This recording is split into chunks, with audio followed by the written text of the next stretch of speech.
Okay. G'day, mate. How you going? Good afternoon, Jeff. How are you? Yeah, not too bad, mate. Not too bad. Mate, it was good catching up with you the other day, and thanks again for introducing me to Kibanaya and the awesome Lebanese food down in Ryde. It's always good to have kibinaye and Lebanese food. We'll do it again in the near future, hopefully. I know. Tell me about it. Tell me about it. And basketball too. July is first, where we can get back into our indoor courts. I'm looking forward to that as well. Yeah, mate. It'll be good to get the boys playing together again. So, how are you coping with? You're still working from home. Yes, we are. Week number 16 this week, working from No, home. It's been a long journey away no, from the no, office. not that you're keeping count or anything. We are actually, we are.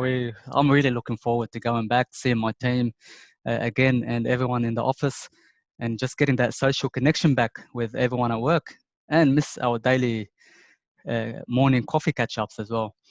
Um, that being said, um, we're used to it now working from home. It's a lot better than the first few weeks when we first started.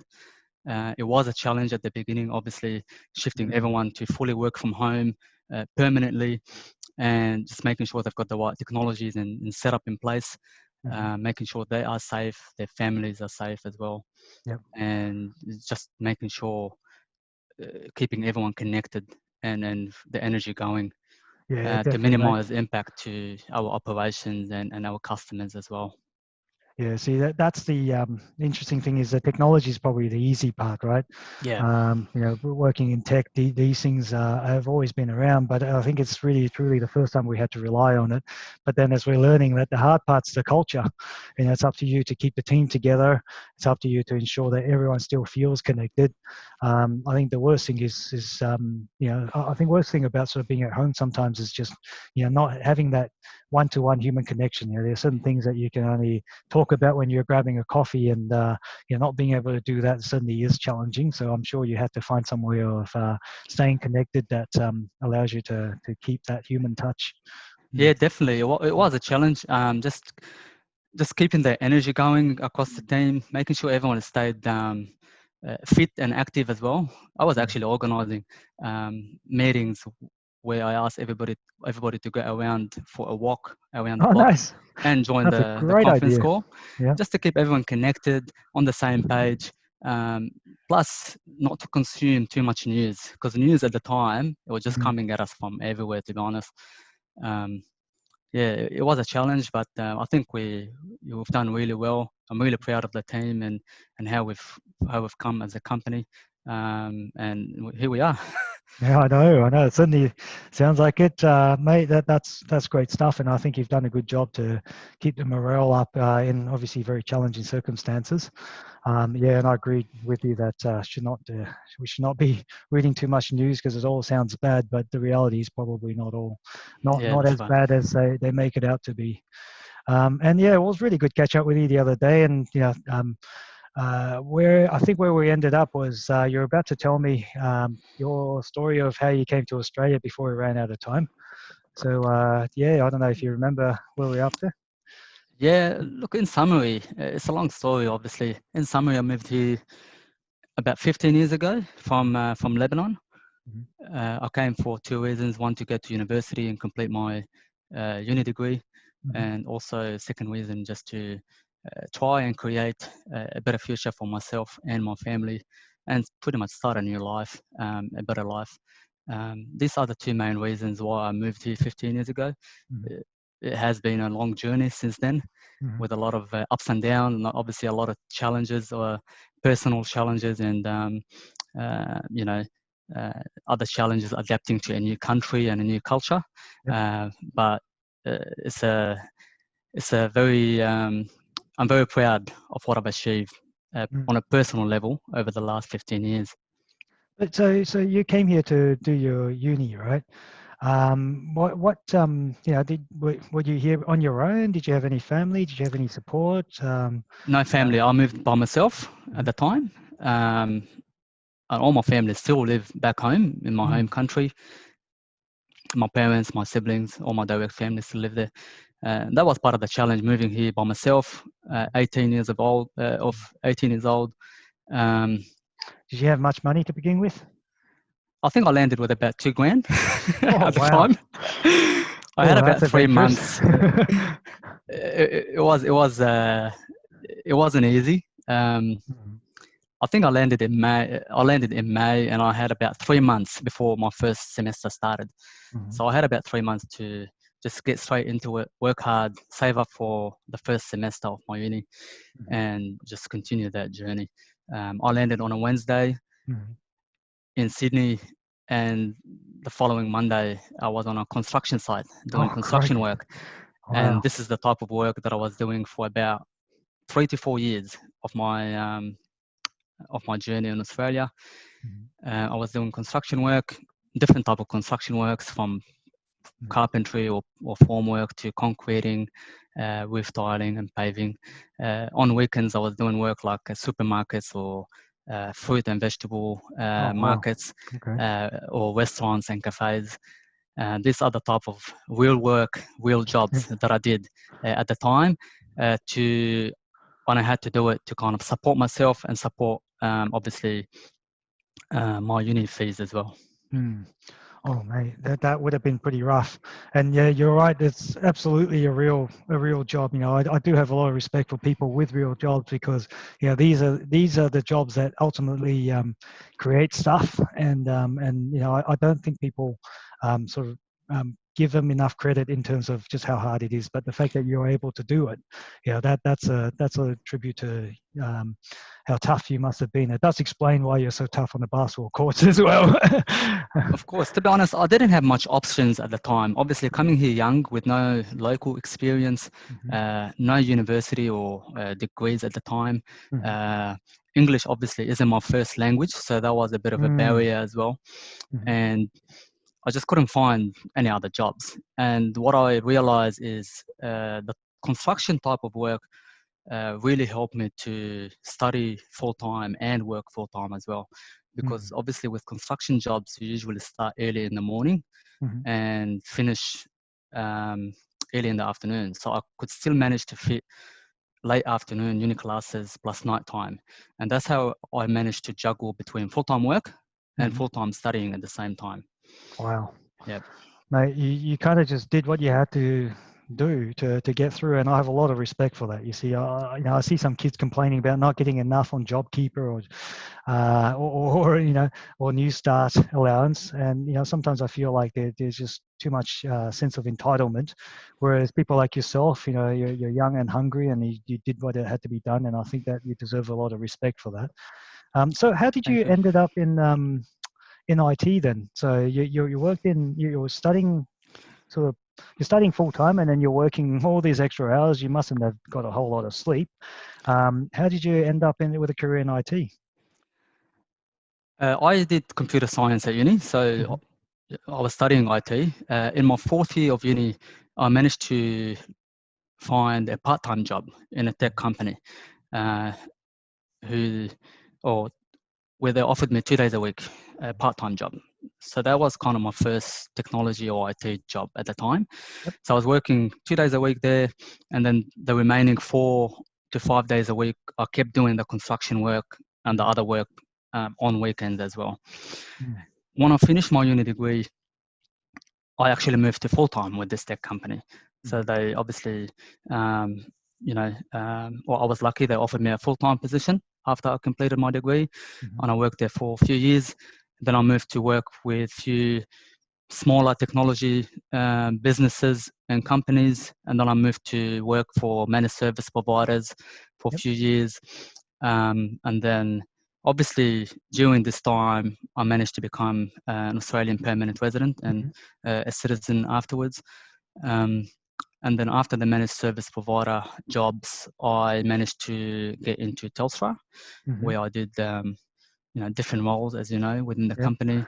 And here I And then am. The the rest is rest history. is history. That's Yes. right. Oh, that's yeah. So definitely a very difficult route from you know when you landed here to where you are today. I knew there was a story in there.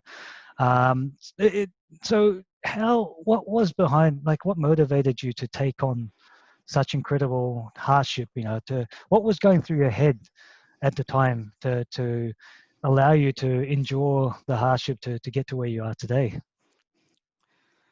To be honest with you, growing or being born and raised and growing in a small country like Lebanon, Mm-hmm. obviously that's gone through war Mm-hmm. and a lot of political and a lot of military tensions, and that's still happening on a daily basis as well till today.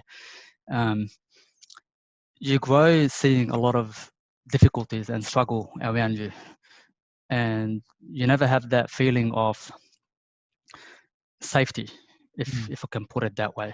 Mm-hmm. And there's always you see everyone looking for better opportunities, because Yep. unfortunately, even though I love my home country and it's still the country where I was born and raised and all my family live there, Mm-hmm.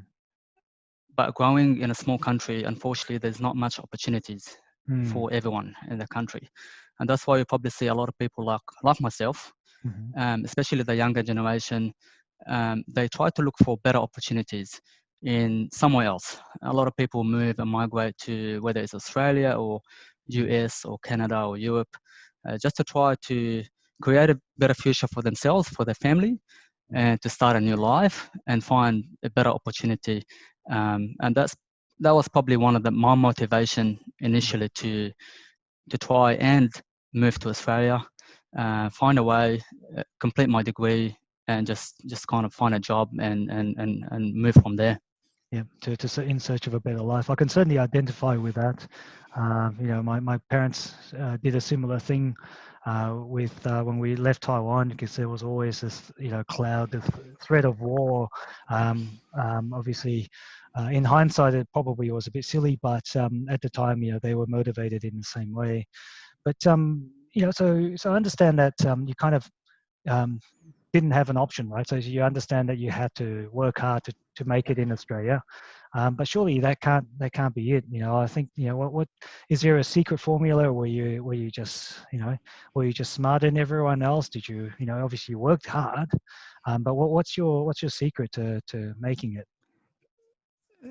I don't like to call it a secret, and I don't think it is a secret. It's just about, I think I just have some values that I stuck to, and I just made sure I always followed. Just being authentic, being myself. Mm-hmm.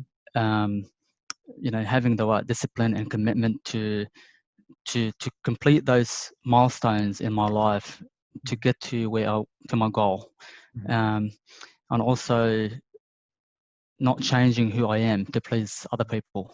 And I think that was very important as well to help me stick to my vision, my goal, and not change the direction. Yep. Um, and also always seeking to improve and become a better person. Mm-hmm. And another thing that helped me along the way is just connecting with like-minded people and Mm-hmm. just making the right connections, friends and obviously professional connections as well, Mm-hmm. just to get that support. Because obviously coming with no family at the time, I didn't have a lot of family support or financial stability at the time. Mm-hmm. So these are some of the values that I tried to stick to help me along the journey. Yeah, it's awesome, and I love the fact that you said you're being yourself. I don't think you can. I think you're one of those guys. What you see is just what you get. You can't fake Yeah. Ali. I know you have a very colorful personality, and that's what you're known for, and that's what we love you. Because Thanks, Jeff. because you are who you are who you are, and then you're not going to sort of take shortcuts or just pretend to be somebody else just to suit yourself. Which reminds me of the post you put on LinkedIn a while back about the Last Dance. Our favorite topic of basketball, and obviously the greatest of all time, Michael Jordan himself.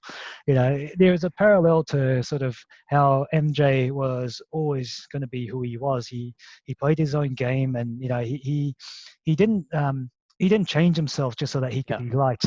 He was all about winning, and he never apologized for being Yeah. who he was. Yeah. So. Of course, I think that's important. I mean, that documentary was amazing. Uh, obviously, it gave us a lot of reasons Yeah.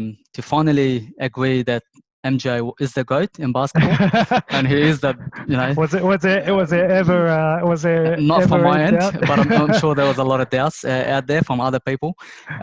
But he's definitely the best basketball player to ever play the game.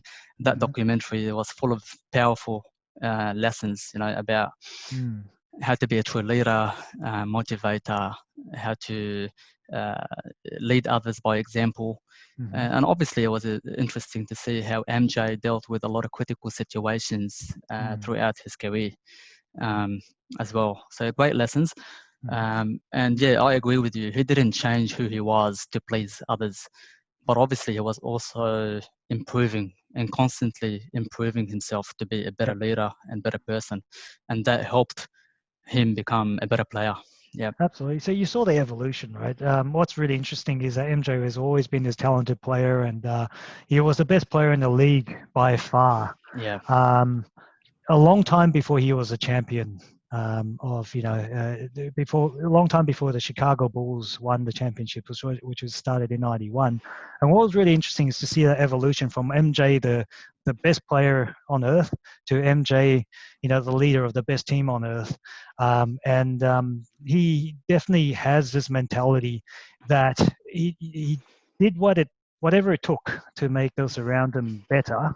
Yeah. Right. But as you said before, he also led by example. So one of the more powerful quotes from the Last Dance that I remembered was one of his teammates said, MJ demanded a lot of others, but he would never demand something that he did not do himself. And that is just, that sort of encapsulates that leadership by example, isn't it? Yeah, absolutely. He put in the hard work, he put in the practice, the long hours, sacrifice, and he was demanding everyone around him to do the same thing. And I think that's what leaders should be doing. It's just about creating that comfortable environment and lifting others to your level. And he didn't ask anyone to do anything that he didn't do himself. But obviously, all this hard work led to positive results. They won 6 championships, and he didn't want the win only for himself. He wanted his teammates to be part of the win as well, and to celebrate the win. And I think had Phil Jackson stayed another year with the Bulls, they probably would have had maybe a 7th championship as well. Well, that's right. The explosive revelation at the end of that series it was that it was Phil Jackson that broke up the '98 Bulls, and it wasn't Jerry Krause. I know he was being made to look like the villain the whole series, but at the end, Phil Jackson knew he was coming back to coach the Kobe Shaq Lakers the season after, so he didn't sign on for another year, and and you can see at the end, in MJ's voice, he was very cut up about it because. I believe that MJ would have been able to get his 7th championship if he stayed, if he kept Scotty, if he kept Rodman and the rest of that team together. They would have they would have got their next championship.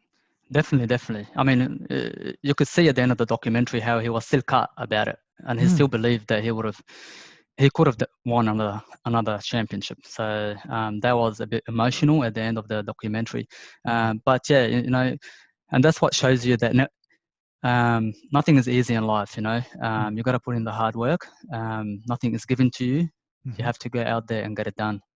Absolutely, and that's the thing. That's the reason why we both love basketball, right? It's both a game of individual excellence. You got to put in the discipline and hard work, and there's a great saying that the strongest steel are forged in the fire of hell, and and M. Jason, the living example of that. Absolutely. And yet, and even then, it's not enough. Even then, MJ had to become MJ the leader in order to sort of climb the highest sort of pinnacles of basketball success, and I think in some respects, you and I both have sort of been through that journey playing basketball, and in our 20s versus in our 30s, we probably have a very different enjoyment of that game. But looking at the way you played, it's just you must have always been you must have played basketball pretty much since you were little, right? I have been playing for about 20 years now. And I know I'm probably getting too old. So yeah, I started when I was probably 13 or 14. I couldn't even play sports before then, to be honest. I had a I had a very severe asthma condition when I was little, Mm-hmm. and I just couldn't play any sports before the age of 13 or 14. Mm-hmm. I just couldn't do it physically, and that's probably one of the things that impacted me Mm. as a young kid. We're Oh, it's watching gotta suck, my right? friends, Yeah. for example, playing sports all the time at Mm. school and outside school, and me not able to do the same. Mm. And then obviously taking a lot of medication at the time. I put on a lot of weight Mm. as well. But lucky when I turned 13, 14, the asthma condition got better and it kind of went away. And that's when I just took it all out on basketball and sports. Fell in Mm. love with the game, tried to get better at it. But obviously I had to put a lot of hours and a lot of hard work as well to catch up with kids my age at the time, Yep. because they were kind of had maybe better athletic ability than I did. Mm-hmm. They've been playing from a younger age, so I had to put a bit of extra effort and extra work to catch up to them. Yeah. Yeah, mate. Well, that does explain how you play on the basketball court, and I can actually also see a bit of a parallel to your career here as well, right? It's almost a little bit of a blessing in disguise because you had to start out, you had to start behind the eight ball Yeah. in your basketball journey the same way that you sort of started it behind the eight ball when it came to coming to Australia and trying to strike out on your own. It forces you to work extra hard just to be at Yeah. the same level. But now that you've caught up, it's almost like it's your time to shine, isn't it?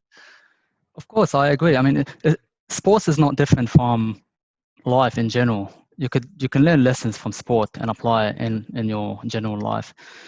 If you find it within yourself to take on and go through all the challenges and discomforts that life throws your way, then you will eventually achieve things and come as a winner on the other end, regardless whether that's in sports or in life in general. And we've all got our own puzzles in life. It's just about finding the way to put the puzzle together, and it's all about commitment and putting in the work. There's no shortcuts, unfortunately, unless you're born in a kind of very wealthy family, and that's when you But probably I, things become easier. Yeah, you say that, but I actually think about I challenge that because I think sometimes life is not necessarily about the destination, is it? it's not. It's about how you take on challenges. It's about how you overcome them.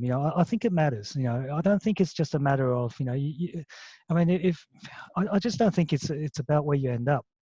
Um, you know, I think Exactly. I mean, overcoming that. Yeah, sorry, mate.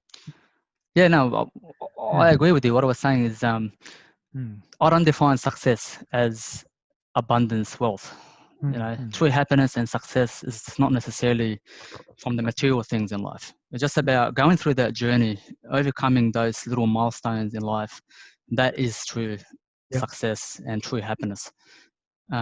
Yeah, I agree with you, Jeff. Absolutely. Yeah. No. No. No. That's those are very wise words, mate. I do think that by overcoming the difficulties, and in fact, the more the cards are stacked against you, the more meaning you derive from overcoming that, and I think your life is a testament to that. The fact that you're always able to come out, starting from behind the eight ball, but then catching up and overcoming that gives you that extra sense of satisfaction, Yeah. and I think you do derive happiness knowing that you've done that, more so than potentially the material rewards you get as a result. Yeah, Um, and it's important to use that journey and that story to try and help others as well that could be going through the same challenge. For mm, example, I know my journey and my story is not the only one. There's probably hundreds and hundreds of thousands of people out there with a similar journey, and they've probably gone through similar challenges or even harder challenges in their lives. But I also know it's not going to end. mm, New people are going to go through similar challenges in life. We always have new people, for example, coming to Australia as new immigrants. And that's why I like to use my story and journey to try and help younger generation and younger people coming to Australia, for example, and try mm, to give them that support and to make sure they understand it's not impossible. The journey is it's not going to be an easy journey, mm. but if they put their mind into it, they can go through it. Absolutely, and I applaud you for that. I think that's an absolutely inspirational message that would be greatly appreciated by those, especially those people struggling right now. So thanks for sharing that. You're welcome, Jeff. You're a man that's wise beyond your age, is what I can say, and it's always been a pleasure talking to you. Likewise, Jeff. Always get good catching up with you, and we should line up a basketball match sometime soon. Mate, I couldn't wait. All right, buddy. Well, good chatting to you. I'm sure we'll catch up very soon. Take care, and we'll talk soon. Thanks, Jeff. All right. Take See care, you mate. later. Bye. Bye.